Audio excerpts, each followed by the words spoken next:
Good afternoon, everybody, and thank you for attending this webinar on Crowd Solo. We're going to firstly go through some introductions and then some housekeeping, and then I'm going to give you a summary of Crowd Solo as an app, and also run through some of the features, and obviously we can invite questions at the end should you have any. So start off with introductions. My name's Stuart Edgington. I head up Data and Analytics Innovation for Holovis, and I'm joined today by my colleague Alex. Alex, do you want to do a quick intro? Thanks, Stu. I'm Alex Kunawicz. I'm the Creative Director of our Experiential work. We do a lot of work in themed entertainment. I'm not involved in that, but anything else kind of I touch upon, be it the enterprise sector, retail, live events, and pretty much the areas that this version of Crowd Solo covers, which is why we're here to discuss it with you today.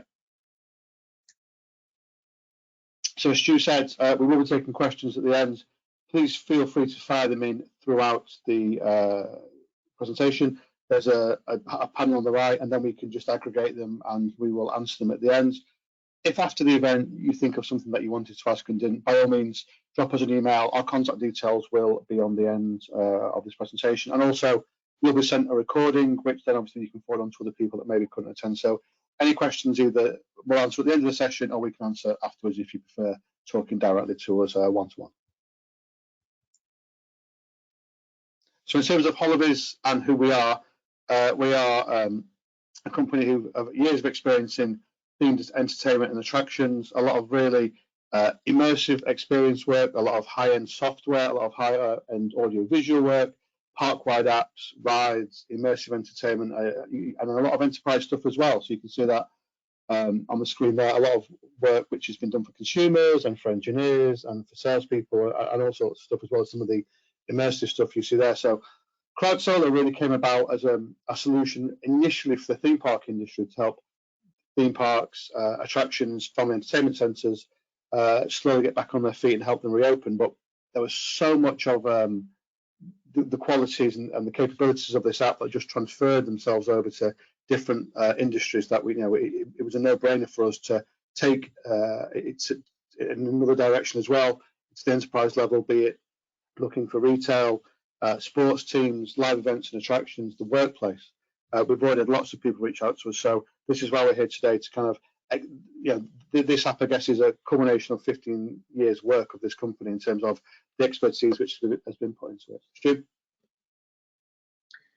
Thanks, Alex. So I'm going to just give you guys a quick summary of what Crowd Solo is. So as Alex mentioned, this is, in its core, is an application to help organisations of all sorts get back to work and get their employees back to work post-lockdown. We, like every other organisation, are kind of reeling and trying to get to grips with these new ever-changing requirements around social distancing and how we're going to manage bringing people back and to restart the economy and restart society. So to address this, what we've done with Crowd Solo is to try and give businesses some of the tools through an app that we think will help restart the economy and restart society in that way. As Alex mentioned as well, the genesis of this was in entertainment and getting theme parks and themed entertainment back up and running. But a lot of the concepts and the functionality apply to pretty much any facility. The application itself breaks down into 3 components. The first is the user aspect, so a user application. The user application can be for an employee, but also there is a customer or consumer flavour as well, which Alex and I will dive into in a bit more detail later on in the webinar. And that's really the front and centre tool that employees and consumers can use to use a facility, to interact with a facility in a safe and sensible way. The other kind of front-end component is what we call the operator dashboard, and this is for the facilities management or the store manager or whoever the interested party might be to manage some of these facilities. And we'll talk a little bit more about how we've conceptualized the facilities and broken them down into points of interest later on. But this gives you basically an overview of, in real time, of how employees and consumers are using that facility. So those two front-end user interfaces are obviously critical, but they're also driving a huge amount of data and insight, and need to have some of the computation done on the back end. So there is a back-end server, and part of that back-end server is we've installed or included our Deep Smarts data and analytics product. What Deep Smarts does is it stores data, it processes data, and then it visualizes it. So in the context of Crowd Solo, we're taking all of this tracking data, the occupancy data, the bookings of different points of interest, and then we're storing it, processing it, and then visualizing that and giving that back to the organization to make decisions and to gain insights from. This allows you to look at how your new procedures and processes for COVID-19 are being applied and adhered to. It can give you or help you understand what the people management strategies should be and how we can optimize them, and also look for hotspots and basically look at that facility in the round and say where are we succeeding and where do we need to make changes in terms of getting people back to work.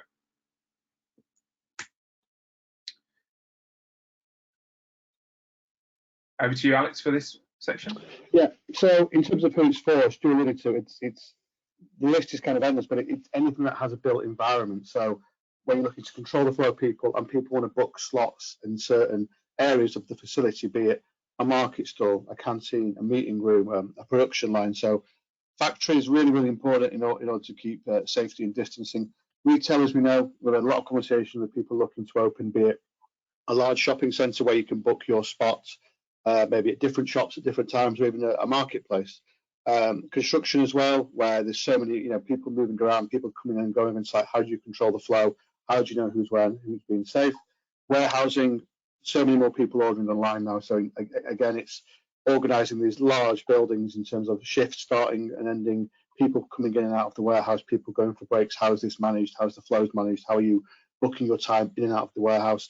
And right through to leisure and entertainment, which is obviously industries which are looking to pick up as quickly as possible, which are looking to get people back through their doors. What does the experience look like in these facilities going forward? Because there are no doubt going to be new rules and regulations, and we want Crowd Solo to be part of that solution. People are going to want reassurance when they go to these facilities that their safety is being treated seriously. So whether it's a case of booking a slot to go and get your food and drink, booking a slot to go and buy some merchandise, booking a slot to visit a cafe or a museum or whatever it might be, all that sort of all those applications can be controlled through Crowd Solo. Great. Thanks, Alex. So how does it work? Well, one of the earliest design decisions we made with Crowd Solo was to primarily aim it at the mobile device. We did that for a number of reasons. Adoption and ubiquity of mobile phones, particularly in the entertainment world, from a guest perspective, but also from an enterprise perspective. Mobile phones are hugely powerful, and they have the tracking technology built in terms of GPS and Bluetooth that we can use to provide these insights into how people are moving around these facilities. So this was a really important decision for us. In terms of the limitations, let's say, that we've uncovered around GPS is, as you probably already know, it does have a limited accuracy, and it gets interference from the building. So where you've got a large facility with one floor or not much change in elevation, GPS is going to be fine, and we can use that, and that's going to be perfectly adequate for the use case. So on the base version, we've included GPS, but also we wanted to add a Bluetooth component to this as well. So on the base version of the app, you also get Bluetooth proximity, and this effectively takes the Bluetooth that you'll find in your mobile phone, and it uses it almost as like a sonar, as a proximity warning. So two mobile devices with the Crowd app running, will provide a notification, an alert, vibration, and a pop-up notification when you meet certain range criteria. And we've used, to keep it simple and very intuitive, we've used a traffic light system. So if you're in a close proximity, say 1 to 5 meters, you're going to get a red notification. If you're in a slightly further away in terms of the distance, maybe you're 5 to 10 meters, you're going to get an amber warning, and then 10 meters plus you're going to be green. So as a kind of a nudge, you'll be getting these notifications as you move into these ranges, into these proximities. Now, in terms of location and calculating occupancy on multiple floors and in more tightly designed kind of office spaces where you may have smaller rooms, and you're also going to have interference from the building, we also offer in a premium tier of the application Bluetooth beacon tracking. So this effectively allows you to use the phone still to do the kind of the tracking, but we're going to place beacons around the facility to get a more accurate location than we would with GPS. But obviously this has a higher cost in terms of the fit out and the installation. The beacons themselves are very easy to install. They don't require any power or data. They're pre-configured and they have long battery lives, sort of 4 years plus. So it's a pretty straightforward and easy installation where you do need that multiple floor, higher accuracy tracking. Other big part of the solution, as I mentioned, is Deep Smarts. Again, this is taking all of this data, and the idea is to visualize this into a dashboard, and we're going to produce heat maps and spatial analytics on that facility, on your facility, to understand where and preempt where choke points, problems, overcapacity, breaches of your guidelines in terms of social distancing are occurring, and we're going to provide that in real time. So as a operator, as a user, you can go into Deep Smarts and you can look at these visualizations in real time and make decisions on how you need to change how the facility is being run and operated. We'll talk a little bit more about kind of a scenario, how that might work when we talk about the different flavors of crowd silo in terms of employee and consumer. But the core thing here is that we're going to aggregate all of this data, we're going to put it into spatial analytics, and we're going to be able to show where there's choke points, hotspots, issues, and allow you to act quickly to resolve them. So now I'm going to talk in a little bit more detail about the features, some of the key features we wanted to highlight to you. A couple of things to keep in mind. Firstly, any questions on these features as we go through, please do raise a question on the webinar. Also, a lot of this we've designed to be very configurable, and you'll understand a little bit more about that when we talk about points of interest as a concept. But it's very configurable, and we wanted to keep it as general as we can, to obviously to reach as many use cases as we can. If you do have something very specific, you have a very specific need or restriction or limitation you as an individual organisation has, please talk to us. This is kind of the base version, but obviously we can discuss accelerating other features that are already on our roadmap or doing customization, and we can talk about how we go about that and provide a quote on what would be involved in terms of adding that feature in. So keep that in mind as I go through these key features. So yeah, the first key feature I want to talk about is digital maps. So we will take your CAD, your layout of your facility, and we will turn that into a digital map. And on that digital map, we're going to create points of interest. Those points of interest will have statistics, will have data associated to them. Things like capacity, how long you can stay at that point of interest, the current occupancy, any other pertinent information around that, such as when it was last cleaned. And we're going to put all of that data into a map, into a schematic, so you can, as a user and as an operator, can very, very quickly understand through colour coding and through the statistics which are associated to each of these points of interest, how the facility is being used and where people are moving, how long they're staying there, and how the building's being used in terms of COVID processes and procedures. I've mentioned this a little bit already, but we've also got peer-to-peer proximity alerts. Again, this is giving you a first line of defence, particularly when there's no line of sight. Obviously, if there's a line of sight, you can estimate. How good that estimate is, I've seen some really strange 2 meters distances over the last few weeks, as I'm sure you have as well. But where there's that line of sight is obscured, maybe it's in a manufacturing environment, maybe it's in a tight corridor, potentially in an office space where there is barriers between the desks. This is going to give you an early warning, a red, amber, green warning of when you need to take action as a user, and give the employee or the consumer the tools to be able to feel safe to go back into an area where they can't necessarily see if somebody's nearby. So this gives them that security, and it gives you that proximity alert. Now, something to mention: if you have a co-working team where you've made the decision that it's just not feasible to maintain social distancing for that team, we can actually enable these alerts to be turned off for that particular group. So those groups that are working, they want to turn that alert from going off every 5 seconds, we can do that. But obviously there's some operational guidelines we need to put in place there to make sure that's turned back on in the correct times, and that people aren't forgetting to turn it off. And what we see as one of the big issues is this idea of peak or crowd rush hour type scenarios, where you've got certain parts of the facility or the shop or whatever it might be, the retail store, that at certain times of the day they're going to have peaks which are going to cause problems in terms of social distancing and throughput.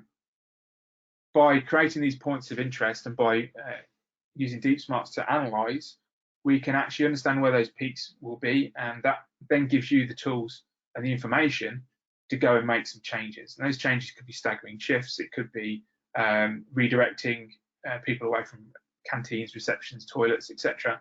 It could be a one-way system. But at the heart of it, this is allowing you to avoid those peaks and to distribute visitors, employees, and consumers in a real-time way. Another big feature is the reservation booking system. So each point of interest, be it a meeting space,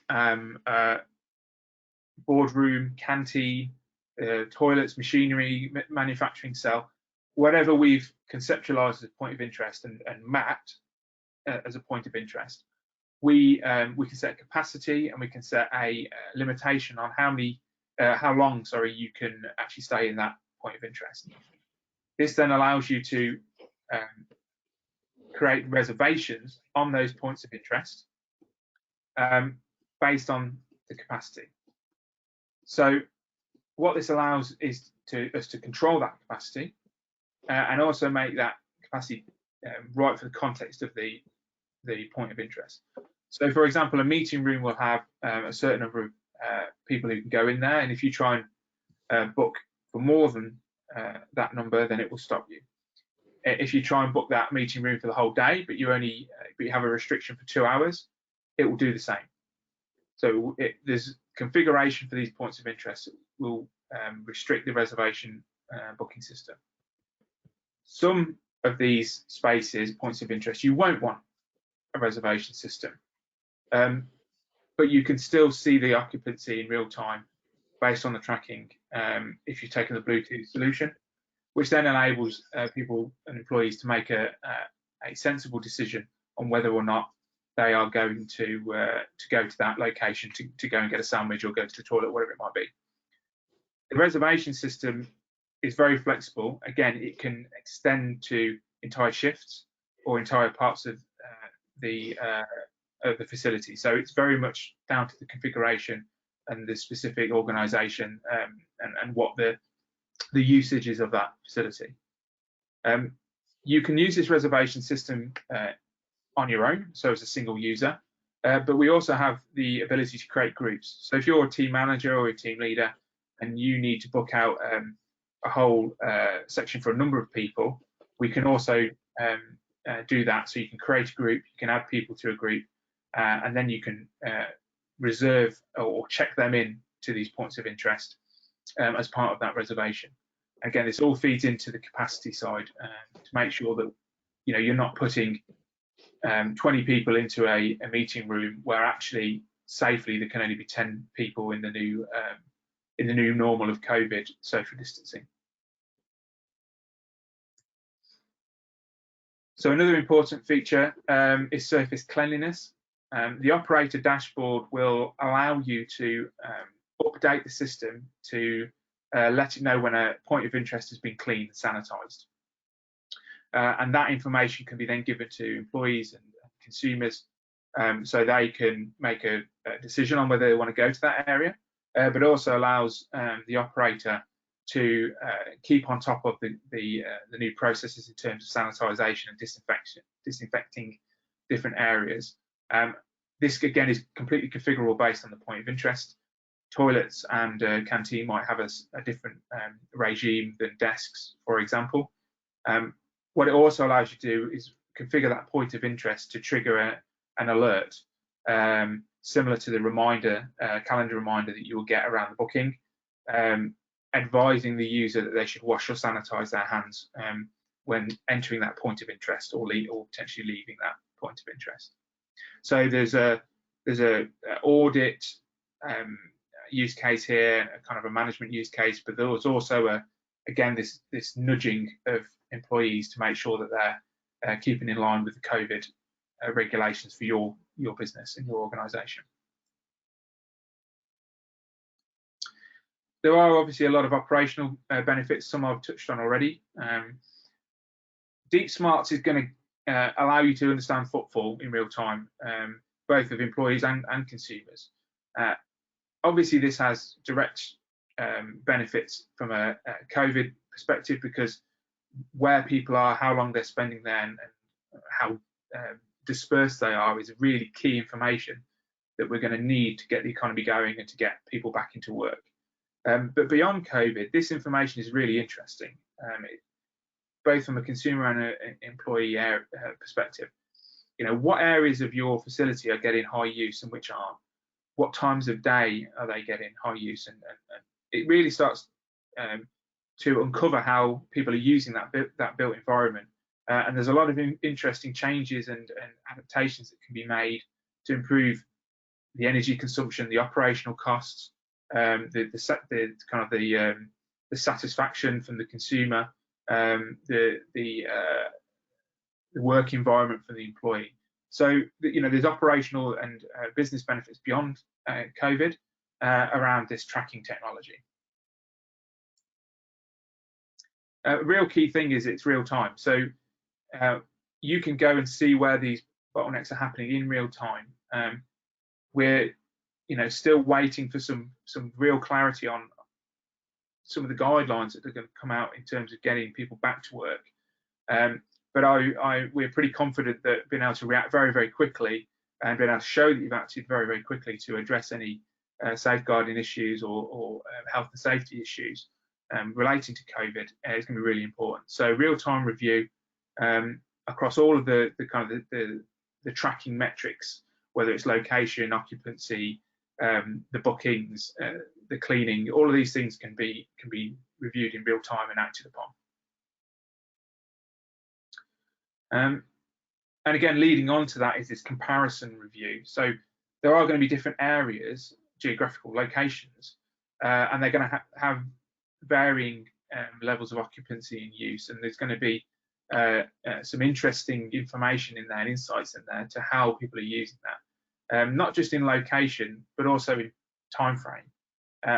This again allows you to look at, well, how can I spread my shifts? How can I disperse my workforce? How can I stagger lunches, breaks, etc., to have an optimum distribution? So you can compare these points of interest and see where there might be changes you can make to your operational processes and your people management processes to minimise the impact and hit your social distancing goals. There's going to be lots of statistics on occupancy over time, days of the week, different facilities, different sites. Again, this is going to tell you a lot about how your building's being used, you know, in a post-COVID world and the new normal, and it's going to really allow, along with the customizable timeframes, allow you to be really data-driven in the way that you go about this. And obviously, if there's other data, which I imagine there will be other data around your operations in terms of manufacturing, in terms of retail points of sale, all of that becomes more interesting when you've also got the occupancy stats. Now, obviously, that's not included in the base, so you can view the stats, but there's no cross-joining or analysis with other systems. But we do offer that as a customized option. So if you do have business systems which you want to join and data that you want to cross with this information, that can be explored as well. And also we have employee and consumer feedback. We see CrowdSolo as much as an aid to the employee, to the individual, to help them feel secure and safe coming back to work and give them the right tools, as much as it is for businesses to open and to monitor their staff and to understand that their processes and procedures are being followed. So there is a feature to allow employees and consumers to provide feedback on the point of interest. This will vary depending on the sector and your particular organisation, but it could be from a consumer based on how full the shop was, whether the people were adhering to the rules around one-way systems. It could be the cleanliness. From an employee perspective, again, it could be cleanliness again. It could be bottlenecks.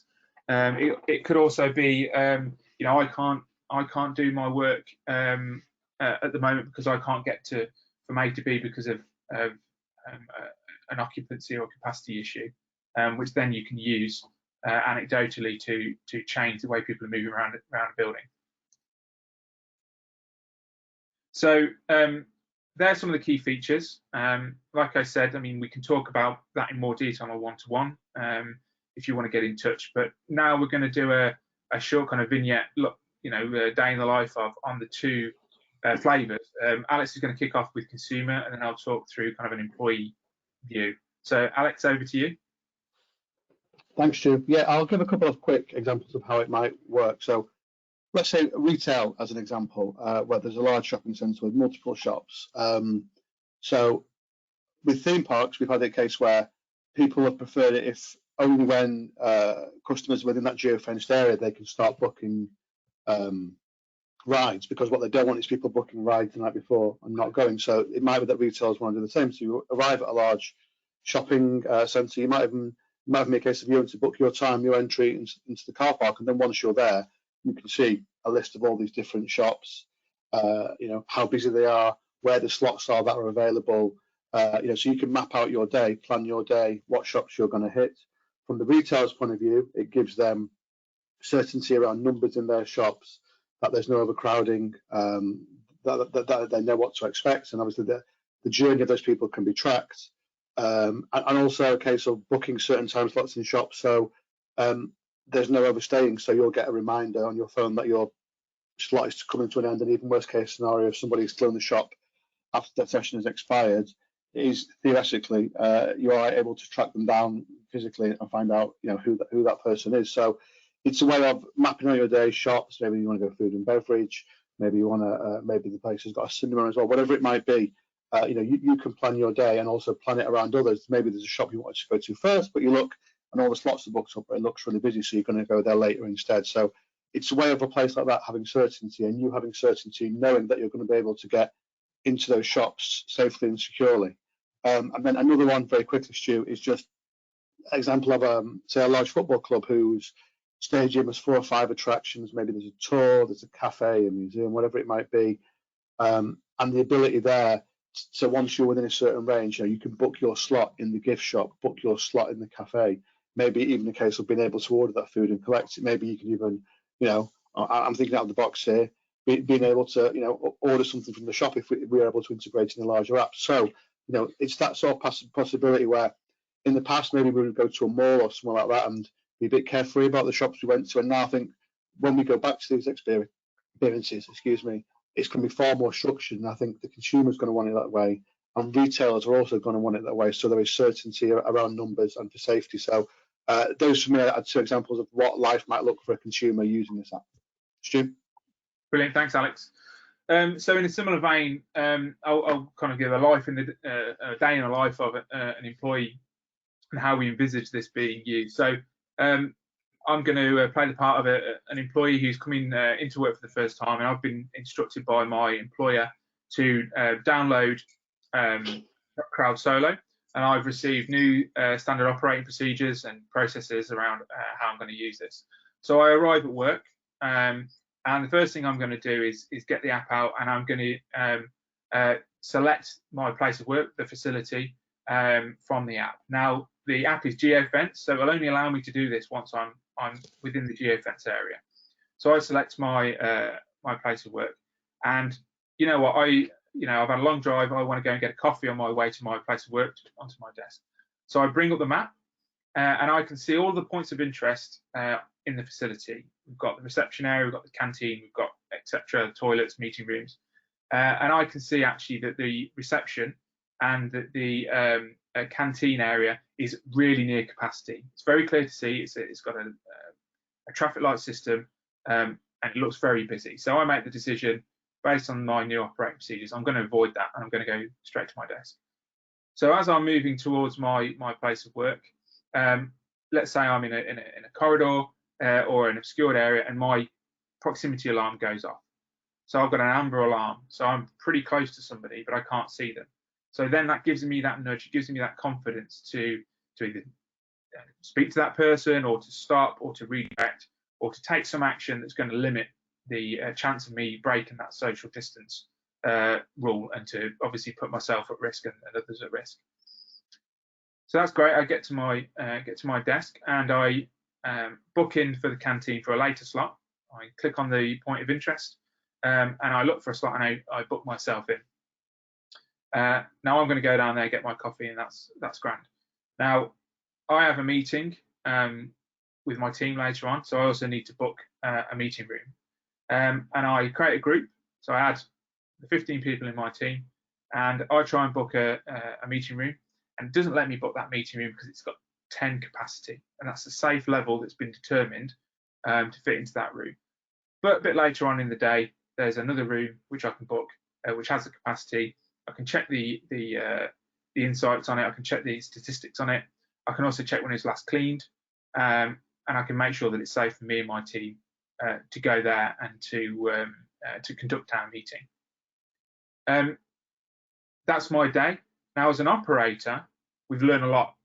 So firstly, we've learned that there's high capacity, or high occupancy issues early in the morning where everybody arrives at the same time. In the canteen, in the reception, this is a risk. So what I'm going to do as a employer, as a management team, is I'm going to look at how can I stagger my shifts. What would that affect? I can work out what would that effect would that have on that capacity, and that should help with that reception congregation area.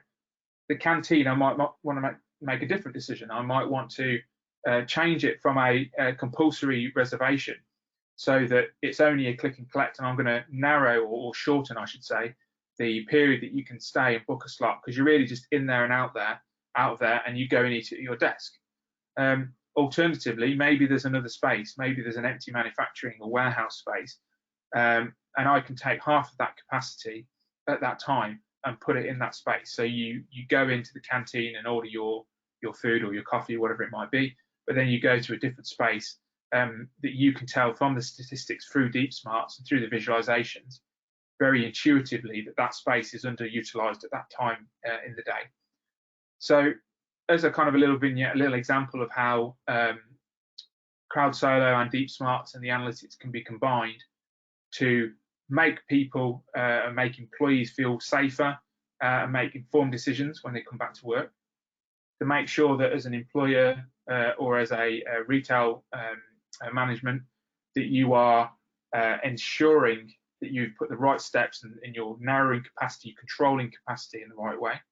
And also you can act very, very quickly, be data driven, and make some intelligent changes to the way that the facility is being used by using the data in real time and in a really intuitive visual way. So a little bit on accessibility. We're planning to release the app through the Apple Store and the Google Store. Obviously, we understand that's not appropriate for every organisation. You may have company-issued phones which are restricted. You may have your own internal distribution systems.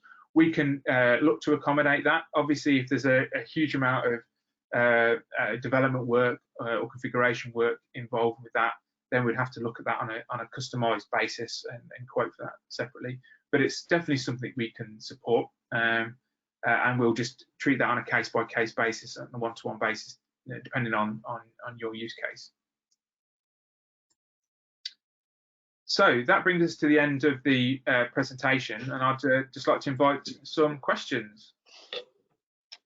Thanks, Stu. So yeah, there's been a few people chipping in throughout the session, which is great. So if so with you, I'll start asking you a few questions, and then we can see if any more come in, if that's all right. Fantastic, yes, please. Cool. So first one, which a few people have asked, is when will it be ready? Yeah, so we're aiming for entertainment release date on the 5th of June, and we're hoping to release enterprise shortly after that, looking at mid-June at the moment, but we're hoping to bring that in as close to the 5th of June as we can. That's for the base version. The premium Bluetooth beacon version does take a little bit longer because we have to take CAD and other mapping data from you as a client, process that, do the mapping, placement of the beacons. But we're talking days, not a long period of time. But it does add some lead time onto delivering the app. Sure. And just on the beacons, there's been a couple of questions around how many needed and approximate costs for the beacons. Yeah, so I can give you a rough idea. So beacons are in the range of tens of pounds, so 20, 30, 40 pounds, depends on the beacon specifically. To give you a flavour of how many you would need, for a 10,000 square metre facility, you're roughly looking around 50 beacons. That obviously is contingent on the complexity, the number of floors, how many rooms you've got, etc. But as a rough guide, that's what I would suggest, 50 per 10,000 square meters. Cool, good stuff. Okay, let's see what have we got here. Scrolling up. It was mentioned that this was a mobile application because of the ubiquity of mobile. Is there a web interface for customers to reserve slots? Yes, so there is an app. So the base version is a downloadable app, but the operator dashboard is delivered through a web interface. So it's possible. It's not something that we're delivering as part of the first release, but it's definitely something we can look at on our roadmap. And again, if that's something that's critical, we can certainly look at that as an option. The main reason we haven't developed it is because the core app is so focused on GPS and Bluetooth, which are obviously tied to a device. Sure. Okay. Cool. Presumably, you can only track / count footfall of people who have the app installed on their phones. That's correct. Yes. So for this particular technology, that's the case. Holovis as a wider organisation, we have a product called HoloTrack, which uses camera technology for tracking. So there are ways to do it without a mobile phone, but for the crowd solo and for this particular use case, we've opted for the device, and there would be some level of mandatory usage to actually book in to control that capacity. I think with the new normal, the new operating procedures, employees and consumers alike are going to need to change behaviour in order to meet some of these guidelines which are going to come out. So yes, it does look like some of these things will be mandatory. Cool, good stuff. Any plans in your roadmap to provide an SDK to allow retailers to embed CrowdSolo into our own mobile apps? Yes, that's definitely on our roadmap. It's certainly something that from the themed entertainment side, we've had a lot of interest in. We do have a customized tier, which is very much along that route. So it's a case of business system integration, and that could be either as an API or as an SDK. It's not something that's available on our base version, but it's definitely something that we're keen to discuss with people, because we also understand that certainly normal times app overload or app saturation would be an issue. Certainly, as we get further into the easing of lockdown, and we start to see let's say a merging of COVID-specific applications and systems and processes into business as usual, we see definitely an SDK and API option there as being very, very interesting for people. Cool, great. Here's a workplace specific one. Can I define a point of interest as a collection of desks and get employees to make a reservation at individual desk level? Once booked, a desk is then unavailable. Absolutely, you can do that. Any location that you can kind of define on a map can be designated as a point of interest. I think when you get to desk level, we obviously need to be cognizant of the accuracy of the Bluetooth beacons, and also whether your desk space would allow social distancing in any case. But I know a lot of organisations are setting desks out to be the right distance as part of their return to work plans. So in that case, yes, you could either pick a single desk or a bank of desks. Great. Is there a built-in workflow for approvals? So if you mean approvals as in a management approval of reservations or bookings, there isn't an approval process. There is features in the operational dashboard which allows the operator or the manager to close points of interest and suspend points of interest. So in particular, we think for cleaning and sanitizing, this is going to be useful. So whether you've got set periods in the day or you need to react very quickly, you can basically close down that point of interest for a period of time, close the slot, and then people who were booked in there will get a notification to say that unfortunately they need to make a later reservation, and it will also stop other consumers or employees booking that point of interest at that time. Great. A couple of questions around how much drain on a device's battery the app will have. Sure. So this is again really critical to our early design for the app. What we've done is basically intelligent tracking. So it uses the accelerometers and the sensors within the phone itself to work out whether you're moving. So if you're not moving, you don't need to be tracked. As soon as you start moving again, the tracking starts, and it's scaled. So the drain on the battery from the GPS and from the Bluetooth tracking is relative to how quickly or slowly you're moving. So we've found that really addresses a lot of the concerns around battery drain. So it's not going to be a case of within an hour of having this app, you're down to 30% battery. This should run in the background and be very efficient in terms of energy consumption. Cool. Just on that point, does the app run all the time in the background, or does the employee have to actually activate it on a daily basis? Yeah, so it can run in the background. The way we've looked at the process flow for the app is that you will check in the morning or whenever you arrive at the facility because of the geofencing. So when you leave a facility, just to build on this a little bit, and you leave that geofence, all of the tracking is turned off. So the whole thing, what we didn't want to do was start tracking people, at home or going around the supermarket, without the right consents and the right privacy considerations there. So by geofencing, we're making sure that you can only use the app to navigate a building if you're on site. And equally, once you leave, we're not gathering superfluous data, which is obviously not a good data privacy policy, really. Great. And just on that, someone saying concerns around GDPR compliance on location data. Could you allay fears? Yeah, absolutely. So again, key concern for us, not least because we pride ourselves actually on being a data privacy by design organisation, but also in terms of the overhead in keeping some of this data.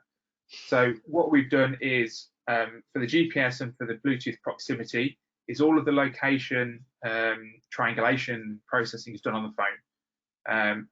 This means that this never leaves the phone. It's not tied to any personal information. It's not sent back to a server or an employee or to Holovis. The Bluetooth beacon tracking does require the server to communicate with the device to get the location.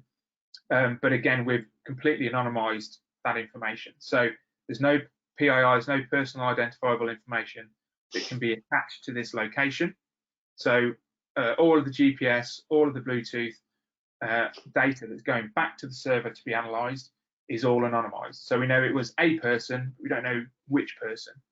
Now, to allay fears a bit more, there's also the consideration that that data or the PII held by an organisation can be used to kind of reverse engineer to work out who that person's location data is, who that is. So, for example, if you're the only person in the facility, maybe it's early in the morning or something, and you've got a key card login, we're going to know, we can infer who that person was.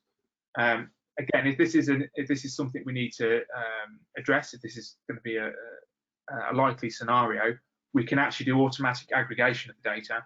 So it will round up or roll up the data to a time window, which means that it's not just one person.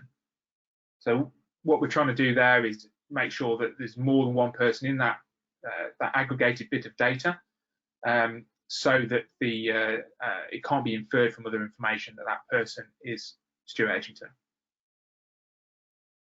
Okay, cool, thank you. Can I assign named individuals to a group of desks and restrict their reservations on that basis?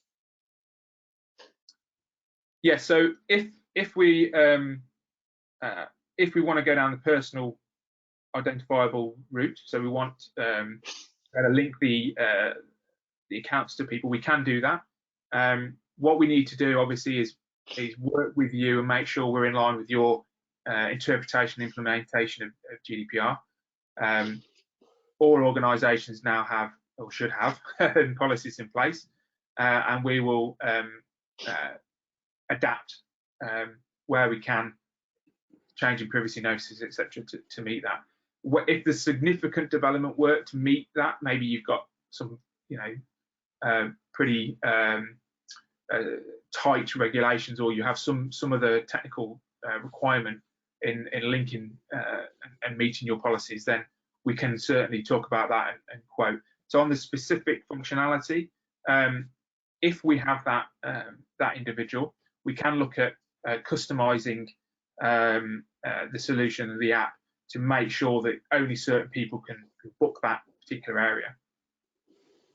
Great. And the last one, I think it's the last one. Can we disable/enable functionality on a feature basis based on where it's used, e.g. proximity alerts within a building where people can see each other? Yeah, so we had this consideration as well, particularly where there's co-working. So if there is no option but to work in a 2 or 3 in close proximity, we don't want the alert to be triggering every sort of 5 seconds. Now, so as a base feature, we will allow that notification to be turned off. The configuration really needs to be, and the consideration needs to be, how do we make sure that gets turned back on? So you can turn it off, We can approach turning it back on through operating procedures. We can potentially look at putting a time limit on it, but in the base version, you can turn it on and off. Great. And we've just had one final question come in. How long would reverse engineering take? If we had a person report ill after being in the office, we would want to quickly identify who they came into contact with. So yeah, I mean, I think this is a question really about contact tracing and that sort of thing. So Crowd Solo is not fundamentally a contact tracing application. However, all the tools are potentially there to do that. So if we did the development work specifically for you as a client, and we quoted you that, and we made sure that we could link into your PII data, then yes, we could track individuals, and that would be real time. As a base, we've elected not to include that PII data for reasons I've already kind of explained, but it's very possible, and we can have a one-to-one conversation about how we achieve that. Great stuff. Thanks, Stu. That is all the questions. Brilliant, fantastic questions. I'd just like to thank you all very much for joining us, and thank you if you're listening on the webinar. If you do have a question on the webinar recording, then the email addresses are on this slide now. So yes, thank you very much. I appreciate we're all super busy and trying to cope with this ever-changing climate that we're in at the moment. We've tried at Holovis really to develop something that can help us all through these difficult times, and also, hopefully bring us back up to date and into the new business as usual, get the economy going, get society going as quickly as possible. Great, thanks. Yeah, look, thank you everyone for joining, and our contact details are here. Everyone that's joined us should be emailed a recording anyway, but we can get people a recording as well if should they need it. The website's there as well, crowd-solo.com. But please, if you have any questions, reach out, and hopefully we'll be talking to some of you very soon. Thank you very much. Thank you.